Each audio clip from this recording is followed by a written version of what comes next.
Laman ng balita ngayon si Vice President Sara Duterte. Ayon dito sa Politico, deliveries in duffel bags. Sara Duterte's 2022 campaign funded by Pogo and drug money, says ex-aide. Sabi naman sa bilyonaryo, di umano, dating bagman ni VP Sara Duterte ang lumutang at isiniwalat na di umano ay nakinabang ang pangalawang pinakamataas na opisyal ng bansa sa operasyon ng mga drug dealers at pogo operators. Basahin po natin yung balita galing sa Billionaire News Channel. Ex-bagman alleges pogo operators, drug lords bankrolled VP Sara. A man claiming to be a former bagman of Vice President Sara Duterte has surfaced, accusing the country's second highest official of benefiting from support allegedly funneled by drug dealers and pogo operators.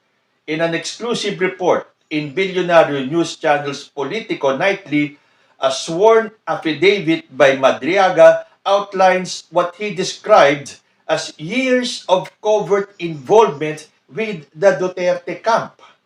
Ramil Lagunoy Madriaga, the self-proclaimed bagman, said he first came into contact with the Dutertes in 2016 at the height of the government's Oplan double-barrel campaign.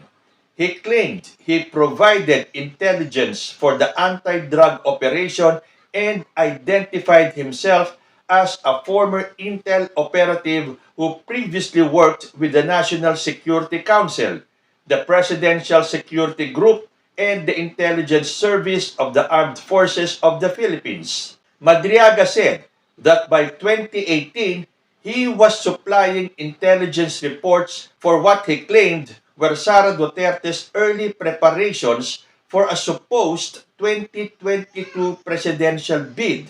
He added that he founded the group Inday Sara Duterte is My President, or ISIP, allegedly under instructions from the then Davao City Mayor, insisting that its operations were financed by drug dealers and pogo operators.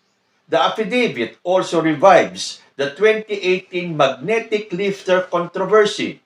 Madriaga alleged that Sara Duterte's husband, then associated with the Davao City Mayor's office, ordered him to secure the release of the magnetic lifter from the Bureau of Customs at the Manila International Container Port. The same lifter was later found empty in Cavite and was suspected to have been used to smuggle drugs. After Sara Duterte's victory as Vice President, Madriaga said he was instructed to assist in forming the Vice Presidential Security and Protection Group. He claimed he personally recommended Colonel Dennis Nolasco, one of his former students from the Presidential Security Group, as well as Colonel Raymond Dante La Chica, who was later tapped to head the security unit. According to Madriaga, he worked with Nolasco and La Chica in transporting large sums of money to various recipients, allegedly on orders from VP Sara Camp.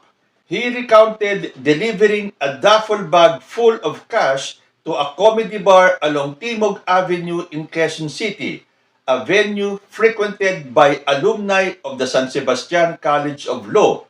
He also claimed to have transported between 33 million and 35 million pesos to Cabuyao, Laguna for a local mayor, as well as 80 million pesos dropped off at the parking area of a major mall in Mandaluyong.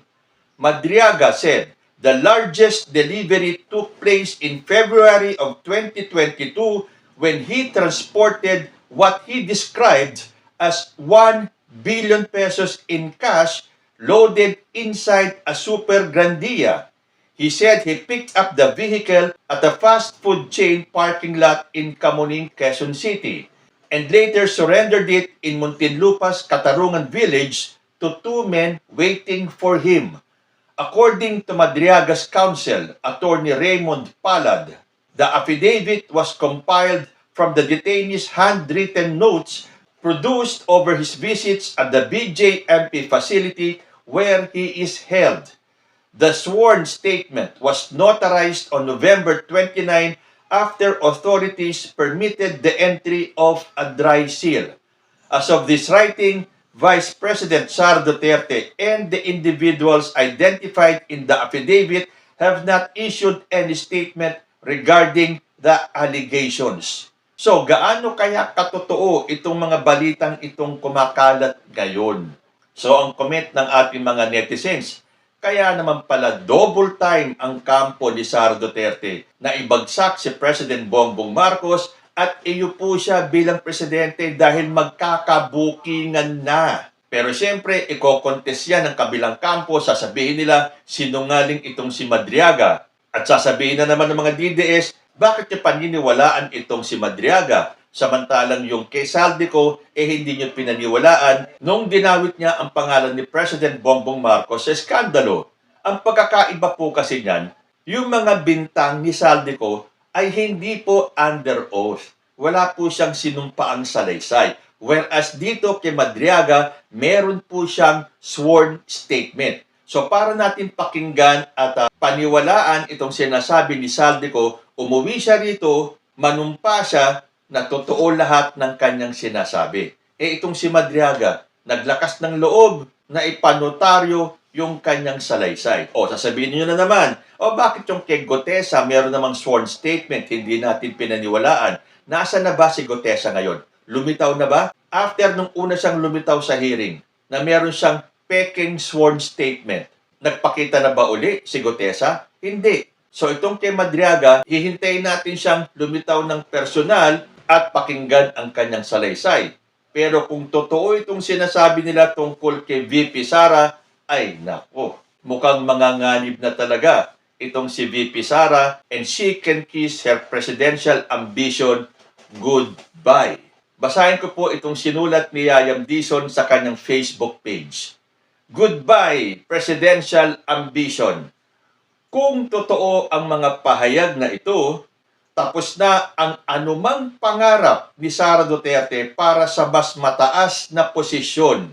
Wala nang balot na propaganda, wala nang scripted na drama, at wala nang sipol na mga trolls ang makakapagtakip sa bigat ng aligasyong ito.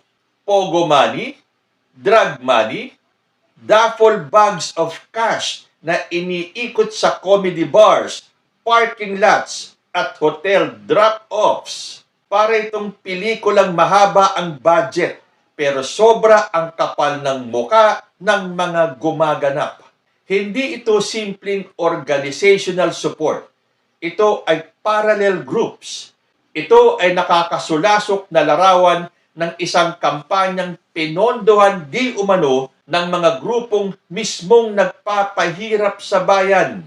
Habang nilalaso ng droga ang mga kabataan at sinisira ng pogo corruption ang ekonomiya, may mga opisyal na tuwang-tuwa raw tumatanggap ng cash deliveries na parang grocery run ng kriminal. At ngayon, gusto pang magkunwaring biktima? Hindi kawawa, hindi inosente, nakakahiya. At tandaan, hindi ito chismis ng kapitbahay. Sworn affidavit ito, detalyado, may lokasyon, oras, sasakyan at mga pangalan. Kung ganito kabigat ang testimonya at wala man lang masabi ang OVP hanggang ngayon, hindi katahimikan ang tawag dyan. Takot ang tawag dyan. Takot sa tunay na pagsusuri at takot sa posibleng pagbagsak. Sa harap ng ganyang klaseng aligasyon, may isang bagay lang na malinaw. Ang sinumang nagbabalak tumakbo para sa pinakamataas na posisyon pero may aninong ganito kalaki ay wala ng moral authority para humawak ng kapangyarihan.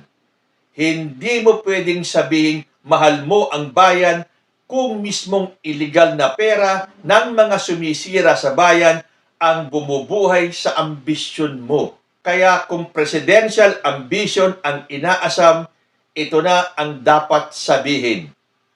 Goodbye. Wala na. Tapos na ang ilusyon.